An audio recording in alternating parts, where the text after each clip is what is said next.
भाग एक। आखिरी सांस एलेनोर ब्लैकवुड की मौत। एक ठंडी नवंबर की रात को हुई। वह अकेली थी, अपने पुराने चरमराते हवेली में, जो एशवेल जंगल के किनारे पर खड़ी थी। उसके पास केवल अंधेरे और बुझती आग थी।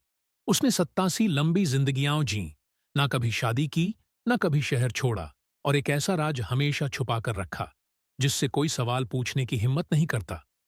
जब उसने आखिरी सांस ली, तो उसके शरीर से कुछ और भी निकला। वह उसकी आत्मा नहीं थी, वह कुछ पुराना था, कुछ जो इंतजार कर रहा था। अगली सुबह लोगों ने उसे दफना दिया। कोई दुखी नहीं हुआ। उसका घर बंद कर दिया गया। मिट्टी ठंडी और सख्त थी, लेकिन वे उसका ताबूत उस काली और मुड़ी हुई विलो ट्री के नीचे जमीन में उतारने में कामयाब हो गए। उन्हें उसे वहां दफन नहीं करना चाहिए था। भाग 2। नीचे की आवाजें। कब्रिस्तान का रखवाला रात में कब्र के नीचे से दस्तक सुनता है। पहले तो उसे लगा कि ये उसका वहम है, लेकिन उसी रात जब वह कब्र के पास से गुजरा, उसे मिट्टी के नीचे से एक फुसफुसाहट सुनाई दी। ठंड, बहुत ठंड है। वह डर गया। उसने पादरी को बताया। पादरी ने हंसकर बात टाल दी, लेकिन अगली सुबह वह रखवाला अपनी जुबान सिली हुई हालत में मिला, खुद के ही हाथों से सिला गया। उसने एक नोट छोड़ा जो खून से सना हुआ था। वो सो नहीं रही, वो सुन रही है। भाग 3। वापसी। हफ्ते बीते और गांव में डर बढ़ने लगा। जंगल के जानवर गायब हो गए।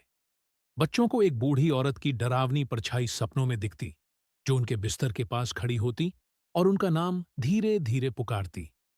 एलेनोर का घर बंद था, फिर भी रात में उसकी खिड़कियों में रोशनी जलती और परछाई इधर उधर चलती दिखती। फिर मौतें शुरू हुईं। पहले पादरी, जो चर्च की घंटी की मीनार में उल्टा लटका मिला, उसकी आंखें खुली थीं और मुंह भय से टेढ़ा।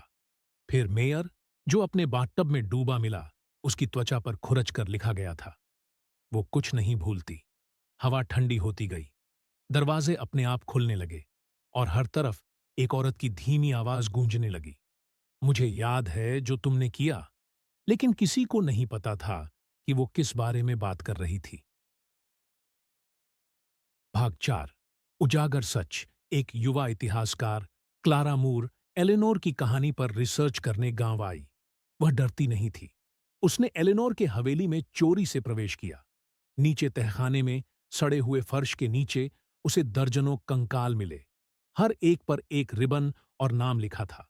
वे सब गांव के लोग थे, लापता हुए बच्चे, किसान, व्यापारी। एलेनोर ने अपने मोटे चर्मपत्रों में सबका दस्तावेज रखा था।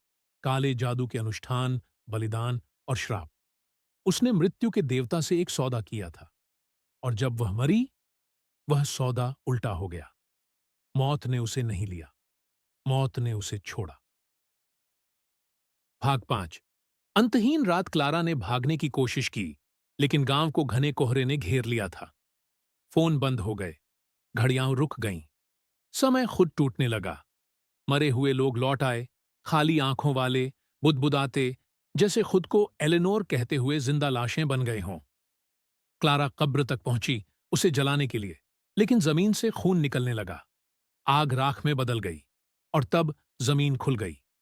एक हाथ बाहर निकला, पीला और सड़ा हुआ, जो खुद को खींचकर बाहर लाया। एलेनोर ब्लैकवुड वापस आ गई थी, लेकिन इस बार भूत नहीं, कुछ प्राचीन, जो उसके शरीर को बस एक याद की तरह पहनकर आया था। उसने क्लारा की आंखों में देखा और फुसफुसाई, जिंदगी तो मेरा कैदखाना थी, अब मैं आजाद हूं। उस रात के बाद ऐशवेल नक्शों से गायब हो गया, और जो भी उस जंगल में गया, वो कभी वापस नहीं आया। लेकिन कभी कभी आधी रात को पेड़ों के बीच से आती हवा में कोई फुसफुसाता है। वो अब भी सुन रही है। अंत, या शायद शुरुआत।